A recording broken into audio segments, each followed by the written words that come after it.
Do not attempt to adjust your screen. Forbes DVD Live is taking over. Introduce yourself to the people. Hey, what's going on, man? It's Ness, coming straight out of New Jersey, Central New Jersey, Piscataway, Plainfield, all of that, you know what I mean? Jersey, is Jersey the forgotten borough? I mean, the forgotten state? I consider y'all like are y'all like New York? Like, what is Jersey? I'm gonna say this. I wouldn't necessarily say that we're forgotten, but I would say sometimes I feel we brushed off a little bit, you know what I'm saying? I would say, you know, of course, when you go out of town, especially like just from my personal experiences, like going maybe like down south, even on the West Coast, certain people that aren't familiar with New Jersey, immediately they're gonna associate us with New York because, you know, we right across the border from y'all. Yeah. But I would say we're similar, but we're also very different. You know what I'm saying? I would say, in my opinion, you know, other people may feel differently. This is me. Like New York, y'all definitely, of course, birthplace of hip hop. You know what I'm saying? Just the style, the swag, the flavor. You know what I'm saying? Also mixed in with the griminess and all that in one. I would say the differences with Jersey is similar, but to me, Jersey's a little more like I'm trying to put the best word for it. I don't want to say grimier, you feel me? But niggas kind of come off that way a little bit, you know what I'm saying? In particular areas and stuff. But for the most part, I feel like, you know, the East Coast, I feel we all different, you know, from New York to Jersey to Philly, but at the same time, we still kind of share the same, I say the same swag in a sense, a little bit, you know what I'm saying? I don't really differentiate Jersey dudes from New York dudes. It's like we all fucking looked at as niggas anyway. So yeah, exactly. But when you think of Jersey, who makes you proud? What rapper do you say, yo, I'm proud, this is a Jersey dude?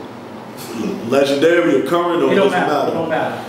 Shoot, man, there's a lot of cats that put on for Jersey, you know what I'm saying? Like, definitely shout out to Joe Budden, you know what I'm saying? Shout out to Ransom. If you're talking about cats that's doing it right now, you know, my nigga Sue Surf, you know what I'm saying?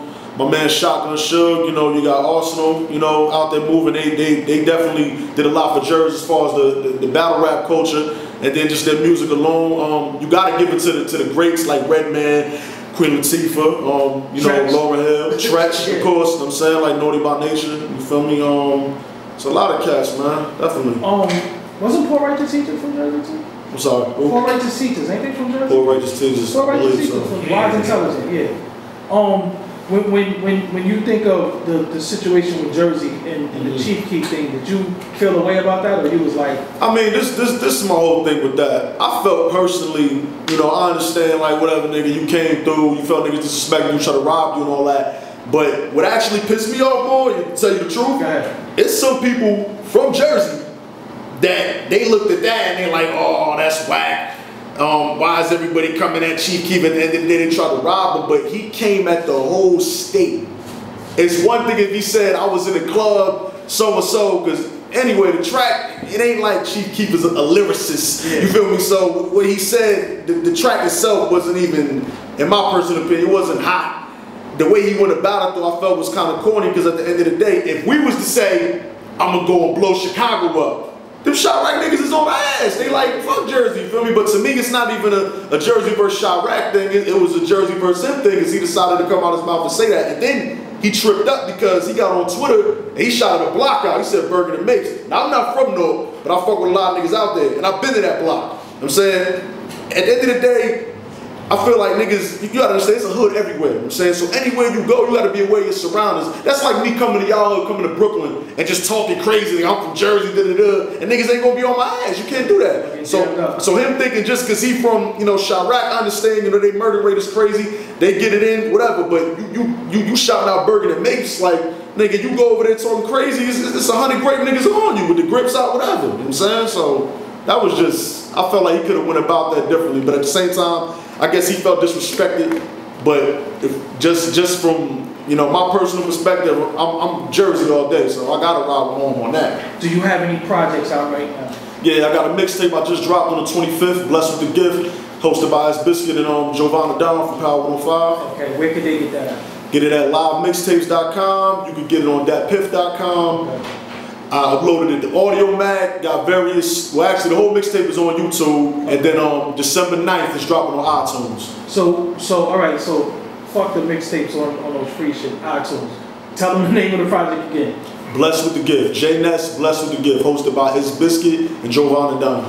Your name, where does your name come from? That actually comes from my government. Oh, you know what I'm saying? I just made it into a, actually my homeboy back in the day in middle school, when I used to be, cutting up rapping in class and battle rapping niggas in front of the school, he gave me the name because my name is John Van Ness. And he just started calling me Ness, and I threw the J in front of it, just like that. Hey, that's your government. What influences you to do this? Like in this climate, everybody's turning up, everybody's in a strip club, everybody's either, they in trap. What influences you to do this music? Honestly, man, hip hop has always been a part of my life. Like since I was young, like my father, he was a big music head. You know what I'm saying, just to give you a little origin, I'm from Piscataway, New Jersey, but I was born in a town nearby called Plainfield. Okay. And Plainfield, if you're familiar with the group Parliament Funkadelic, you know what I'm saying, they out of Plainfield. So my father, he in his 50s. So a funk dude. Yeah, he a big P-Funk head. So basically growing up, I was always into music, and at an early age, I'm talking about like 5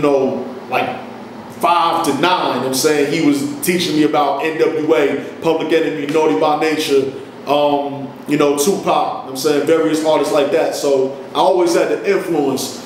So basically, I just love the sport, man. Like I love the culture. Like that's what influences me the most. Hip hop. When you think about hip hop, what are some of the things that's missing for you today? Like when you listen to it, you be like, damn, this used to be like this. What's missing today? I would say the main thing is substance. I would say substance, originality, and it's not enough trendsetters. And I feel like the ones that are setting quote unquote trends are trends that don't need to be followed. Okay, for example, like what? Like niggas, at the end of the day, this conversation could go on in so many different directions as far as like when it comes to sexuality and all that, but I just feel like the dresses and all of that weird shit, man, it's just, I don't understand it. To me, it's ridiculous. And it's crazy because it's hard for me to, it's just, a lot of these rap niggas, I don't know them personally. I don't know their background. I've never been in the hood. I can't say who was about this and who was about what. But it's just hard for me to listen to a nigga that got a skirt on and he talking about I'm gonna bang the yapper and I'm gonna do all this and the third. Because in Jersey, I'm gonna keep it G. My man's will tell you right here, like, where we at, you feel me? Like, we see a nigga doing all that on the block, and niggas is gonna beat you up, slap you, give you a wedgie, all types of crazy shit. You know what I'm saying? So it's kind of like we look at it like, I don't know. And I feel like the substance. To me, it's cool. You gotta have your party records. You gotta mix it up. Like I had quoted this actually in another interview from Jadakiss. I remember I was watching him on the Breakfast Club. He was saying it gotta be a balance. I just feel it's not enough of a balance. You know what I'm saying? Like we need the substance as well as of course when you in the club turning up, you're gonna want to hear that music that you get drunk, you get high. But we also need something that you can learn and take off of wax and it's beneficial to your life. When you cleaning up the crib or just sitting back chilling, man, give us some of that. And then you always gotta be R&B. We used to listen to rap. Today was a good day. Ice Cube. You sit back, chilling. You might, it's that. Musically, who influenced you? I'll be honest, bro. I got a lot of influences, man. I got a lot, but if I had to say, mainly, I'm definitely influenced off a lot of, late 90s hip hop. You know what I'm saying? Definitely, a lot of early Snoop. Of course Biggie, of course Tupac. And then you got from the early 2000s, 50, you know what I'm saying, Eminem, different artists like that, of course Nas. But I would actually say my favorite rapper, like just from my generation, from me growing up in high school, my favorite rapper is Stack Bundles. You know what I'm saying? Wow. That's my favorite rapper, yeah. What is it about Stack that was special? For one, Stack had a voice that just commanded you. And his delivery and his hunger. And Stack was another artist that he spit the street shit, but Stack had a lot of substance. Stack had a lot of jewels. Like one of my favorite records from Can't Get Over the Hump. That was on the, I believe, the Hip Hop Savior album they released after he died. Okay. And he was just talking about like niggas trying to get over that hump, whether it be, through the music and the streets. Like I like one of the lines he said, something about nigga was like, dirty urine, every time you go to your PO, you won't make it to the summer, nigga, we know. And it's crazy because I know niggas like that that's going through those situations, so it's real, Stack was just, I felt like his style was organic, man. What do you, let's say Stack Bundle was here. Yeah. Where do you think he would be right now? Oh man, I definitely think he'd be at the forefront of, no disrespect to any New York artist doing anything right now, but I definitely feel he'd be at the forefront. Without a doubt. Is he forgotten, you think? I would say yes and no. I would say it's certain people, believe it or not, that, you know, when I mention him, you know, mention his name, some people don't even realize who he was. You gotta understand, like, and when it goes back to what I'm saying as far as like generation, like, you know, some niggas, you know, of course, I'm only 24. So mind you, when Big L died, like when Big died, I was still a kid. When Stack died, I was in 11th grade. So I was following Stack from Desert Storm before. Like, it's a lot of cats that they wasn't on Stack until he joined Dipset. You know what I'm saying? So it's some people that, you know, like I said, hip hop began for different age groups. Yeah. Like some people got on in the Soulja Boy days. Some people got on with the Biggie days. Some people got on the Public Enemy days. You know, some people got on. Exactly. What's your social network? How can people stay in contact with you? You can follow me on Twitter at Ness Coastwave. That's JNESSCOASTWAVE, Coastwave. Okay. And then you can follow me on Instagram. That's at JNessCoast and J_NESSCOASTING. That's a lot of shit. I just want to spell it out because some niggas be on there trying to search and they can't find it, so let me spell it out. You know what I mean? And the album coming out December 9th is called Blessed with the Gift, hosted by Biscuit and Jovan and Don. And it's going on the iTunes. Yeah, December 9th. Yeah, I mean, if y'all don't want to buy the whole project, it's only what, $9, $10, right? See, niggas be spending that on weed, man.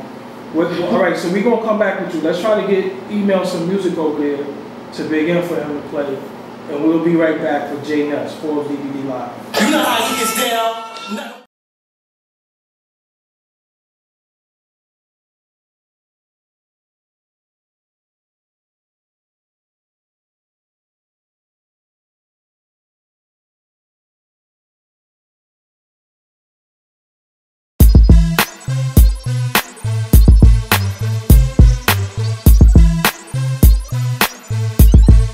ForbesDVD.com